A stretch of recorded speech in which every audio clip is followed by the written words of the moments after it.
most likely not going to get it right away. One of the things you learn is the chain of command in a particular church, and what you realize is the secretary really is the boss. And she's just like anywhere else. They really get you what you need. The liturgy director sometimes, but your assistants really are the ones that get you the prep that you need. Um, Getting music from music directors has always been my challenge. They just don't. They just don't. They just don't. But you still remind them. You still send the email. You still kind of gently tap them. Do you have those extra verses? Or is there anything you're going to do for a choir song today? And then they'll go, oh, yeah, I forgot. And then you're just going to go, it's okay as long as we can keep it. So you kind of have to work with the personnel that you're working with. And the person's really apologetic and say, how can I help you? Can I pick it up at the church for you? Could you just give me the title and the writer of the song, and then I could look it up on the internet. Or you could say, would it be helpful if I emailed you the day before? What can I do for you to get me what I need? Sometimes you have to just be a little gentle. If we go in real bossy and like, I'm a professional interpreter, and I demand that I get my preparation, da da da da da da da, right? You're not just saying that on behalf of you. You have to remember that your attitude reflects on the ministry, and it reflects on the deaf person that you're working with. And if you're somebody that's kind of deemed as being difficult, having that ministry is going to be an inconvenience for them. So we really kind of have to be gentle with this unprofessional group of people who are doing their best. They're used to working with volunteers. They're not used to paying people. And so there's still this, how come you just can't do it for free if you like doing it so much? Right? So you kind of have to go over those barriers and kind of kill them with kindness a little bit. And you have to say, you know what, I understand that you don't understand. But as you go along, it gets better and better and better.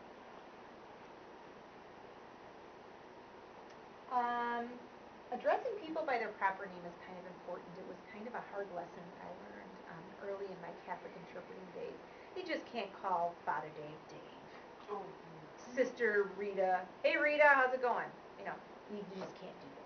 And I go the opposite Everybody. I call everybody. Everybody, pastor. Oh, I'll call, even if everybody else calls the pastor Mike, I'll say Pastor Mike. Just because that I understand my position, I understand his position. I think they appreciate that. But in the Catholic setting, there's no choice. You really have to call sister this, father this, deacon this. But that's really important to them. Even in emails, even their colleagues don't call each other by their first name. So that's something that's really important. I was kind of sharing with the interpreters before, know where you can't go in a church and where you shouldn't go. There was this one time that there were some very big seats that the priest and the deacon were going to sit in, but the altar, like here were their seats, then the altar was here, and then the audience was way out here, and I was trying to figure out where the interpreters were going to be positioned. I wanted to see the sidelines, so I got up real close in the priest's chair just to see how people were going to see me. And the liturgy director just ran up to me and she goes, you can't sit there. And I'm like, well, I'm not going to stay here. I'm going to interpret. But I said, I'm just trying to see. She goes, you really can't sit there. That's reserved for the priest. Got it. Thank you. Got it. So I'm from like a really, but at the end of the day, that's their ritual. That's their rule. And I have to be respectful of that. I subbed at St. Matthias one day and I was... Oh. I am not. I know. I hate that setup. I hate that setup. No, I'm not up here. Like, put me down there. Like. Oh yeah. It's very. I don't. Yeah, they. You're not allowed to touch the altar. Right. Right. Yep. No. It's eating used to it. I think it's nice that you guys are up that close, but for me it was like, oh my god. Up close to the altar, you mean? Yeah. Oh yeah, we're right there. And I'm like, on a big stage. The priest is coming. I'm like, oh my god, there's a priest. And their kid goes, don't touch me. Show me some love. Anyway, okay, Father, don't hit me. Exactly. So you do kind of have to know, and don't, that's the kind of stuff that you can just get to know who's who, where you should be. When are good times to ask for things and when are not? Sometimes if the priest is reading his homily, hey, Father Dave, would you mind telling me a little bit? He's preparing for his homily. There are times when you kind of learn the flow of how everybody's preparing and who to ask for those kind of things. Knowing the right people, be assertive but not pushy, like I mentioned, right? You can get the things that you need. Remain humble. Sometimes, in this particular setting, we are the experts in that field, and sometimes we are very much appreciated for coming in, and we get a lot of attention for But one of the things that we do have to do is kind of get our attitude in check. I think that was one thing that Sue Gudenkauf really wanted to emphasize is just make sure that it's not about us. Even though that we do need our preparation, even though we do need those kind of things, we just need to make sure that we remember that we're a servant in that particular church, and that's how they see us. Not necessarily as the professional, but the more professional the more we respect their positions, and the more humble we are, the more professional we look. So. And then be gracious to those around you. There are going to be a lot of people that are going up to you going, you are so wonderful. You enhance worship for me. I think you're just beautiful. I wish you could be here every Sunday. And I'm like, I'm glad I'm not here every Sunday. But I mean, there's you have that aspect where people are just gushing over you all the time. They get used to, and then they stop doing that eventually. But one of the things that you have to think about from a deaf perspective, right? What does that look like? And how we respond to that. I think it looks like we're like a person like Uh-huh. we're getting all the glory for being there when we're Yep. not there for them, we're there for the God. Yep, exactly. One of the things that I had a deaf woman who really had a big impact on me as a budding interpreter. She was a deaf woman. She was very about oppression and how interpreters ruin lives for deaf people and that. But I really had some really amazing conversations with her. And she would say in her workshops, interpreters love the fame. And I never really understood that in the beginning. I'm like, I'm not getting famous doing this. I'm not getting famous. I'm not on TV or anything. No, what she was talking about is interpreters love being told what they do is awesome. And our response to that is really crucial. When people come up to us and say, I just think you're amazing. You do so wonderful. And finding ways to deflect that and just say, you know what? I said, I'm just really honored to know this language. Would you like to meet the deaf people while I'm standing here? Because they'll come up to me and make small talk with me, and then the deaf people stand, hey, is anybody going to talk to me? And I said, I'm here to interpret. Would you like me to interpret for you? Deflect as much as you can. But don't be rude. You'd be like, my dad was like this. It was awful. He was a very famous musician. And people would come up to him and tell him he was the greatest. And he'd go, you don't know what you're talking about. It's like, it's true. But remember, how we respond to things like that just doesn't reflect upon ourselves.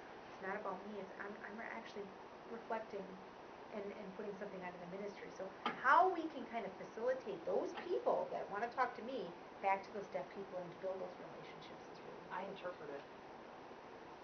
Yeah. I started interpreting. Yeah, that's a choice, and if deaf people if that Depends on who engages, it is. yeah, it depends on who it is. I wouldn't want to be rude to the hearing people, and I'll No, be thank you but, very much, but you know what? Would you like to, yeah, exactly. Bring them to that place, and acknowledge it. You can say thank you. It's okay. They're paying you a compliment. If you blow them off and be like, wow, I was really trying to be nice. Who is she? But you can definitely go. I said, it's really not my language that I get the privilege. It's really their language. But I bet they would love to meet you. Would you like to go introduce yourselves? especially if they're asking you Yeah. signs and stuff. Oh yeah. Right. Exactly. How do you sign? And then I'll finger spell it. I'm not going to do how do you sign God. I'll go, how do you sign God? I'll always finger spell what I want them to show them. Right? Now, if it's something really complicated, like one time I was interpreting and the priest said that there were these three things, and he looked at me and goes, I bet you're not going to know how to sign this. And I said, I bet I am. So you're going to do that to me. Okay, and everybody thought that was really funny. But narcissism. He used the word narcissism. He thought there was like no sign in the world for narcissism. What would you sign for narcissism? That's right. That's exactly what I did. And afterwards, like, hey, I'm sorry I embarrassed you. I'm like, hey, it was okay because I said, trust me, and that you pay me to do a good job. I said, I know those. Those are the signs that come up in their language too. It's not just ours. So yeah, those kind of nice conversations. Less is more. If we're walking around interrupting their preparation time because we need something, right? That's maybe not the best approach. Maybe we can find those breaks continually. Find different ways to get that information prior to service. Arrive earlier. I mean, there isn't a church service I go to that I'm not there a half hour early regularly to review my materials. They see me prepping. They see me studying. And so when I ask for something, they know I'm really going to do something with it. If I show up 5 minutes before and say, hey, I need this and I need this, I'm not going to look very responsible. I go to the service before. Yeah, I don't have that kind of If I can, Yeah, if some you of them can. I don't have. Oh, it, yeah. Yeah, and if you can sit, if you, in the beginning, it is a great way if you're really wanting to learn about the ritual of that particular church. Go ahead of time and just sit in the service and just listen. That's a great way to do it because they'll duplicate it at the next one. That is a Especially great if they way don't to give do it. if the pastor Doesn't give you the sermon, right, right. And then, they can find it. And then that's how you work with that pastor. What would be the best way for you to get this information? Is it better that I talk to you prior to service? The answer will be no, right? Is it better that you email me? What is the best way that I can give this information to you? Because it's just too important for me not to have it. And I take my positions very seriously. And just be very sincere. Try. But if it's like a 5 or 7 minute homily, most of the time they're just right there. They know they're going to talk about what they'll say. I'm going to talk about the gospel. Well, yeah, everybody preaches about the gospel in the Catholic setting. Of course, you're going to preach about the gospel. But I'm going to talk about the readings. Yeah, I know that. Can you get a little bit more? Are you going to tell a joke? Are you going to read a piece of poetry? Right? Is there anything that you're going to bring in extra? Yes. I always think about like my dad when he said they always relate it to something that's happening today. Like in today's time. So they'll read the gospel about, being selfish and they'll say, we have restaurants everywhere in America. We go there all the time. We take for granted. You know what I mean? So I always think of like, how is he going to relate it to the people that are sitting in the audience? Right. And maybe that's just the poignant question you ask him. Just tell me in a couple sentences, how are you relating the readings to your message today? Short and sweet. Or are you going to tell any jokes? That's the one thing that really gets me. It'll burn me every time. And if I know it's going to be a really hearing joke, right, I'll actually tell the deaf people, hey, I'll just let you know there's a big joke coming in the homily, and this is what it is. Or I'll say, like there was one joke that had 1 for the money, 2 for the show, 3 to get ready, and 4 to go. Did you guys ever hear that? Yeah. It could be a generational thing, but most of you guys have heard that, right? Well, there was this huge joke that this priest was going to tell, and it ended. The punchline was 1 for the money, 2 for the show, 3 to get ready, 4 to go. And I knew the deaf people didn't have access to that idiom or that phrase. They just didn't, So I kind of asked, hey guys, I got a little bit before. I want to ask you a question. Do you ever hear of, or do you ever see this comment? 1 for the money. Then a couple, older oral deaf people said, oh yeah, I know that. And other deaf people are like, never heard of it, right? Well, this is what it means. It's a way of counting, and it's a fun way to count, and that's how hearing people. I just want to let you know it's part of a joke that's coming up so that you can appreciate that's what it's about. Then when the joke came, they went, oh, that's what Teresa was talking about, right? Then it was kind of funny. Still not funny. I know it's not as funny, but but it was in the part of the joke. It was kind of funny. It was kind of, but it was kind of funny because it's kind of funny because I took the time to explain a little bit of it, and you do that kind of mediation ahead of time, so that when it actually came up, they could enjoy it a bit more than they did, or else they would just sit there and everybody would be laughing. There's nothing worse than the deaf people sitting there and everybody else is laughing. They hate it, we hate it. So that's how we try to manage and use our soft skills to kind of make sure everybody's included. Ask for specialized signs cautiously. I talked about that a little bit. If you say, what's the sign for, you're not going to get what you need. Because they're not going to understand how it is in the context. Now, there are some, like Father Christopher, right? When you ask that question, he's totally going to tell you, right? But your everyday deaf person, if you say, what's the sign for, and you just give them one word, right? But if you say, how do you talk about what it is that the sentence is about, and then get them to dialogue about it, that's a lot more helpful. That's a lot more helpful. Keep the lines of communication open. Remember, with the deaf people, keep talking. Keep saying, how'd everything go, right? You don't have to ask them after everything. Say, do a good job. We don't want to do that kind of stuff, but we definitely want to give them the opportunity to say something worked or didn't, right? Most of the time, they're just going to tell you did a great job because they don't want you to quit, unfortunately. But we want to let them know how serious we are, that we're interested. And having that dialogue and just being open to the dialogue is going to be really important. Again, they're not responsible for growing me, but if they know that this is a partnership, I think they appreciate it. And again, just make sure they're really clear on all ends. So, before I get into this, I wanted to just show a couple things that I think are really some cool trends in interpreting music.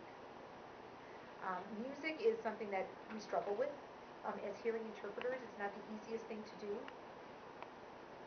Why don't we just, that's enough, let's Okay. just enjoy the rest of her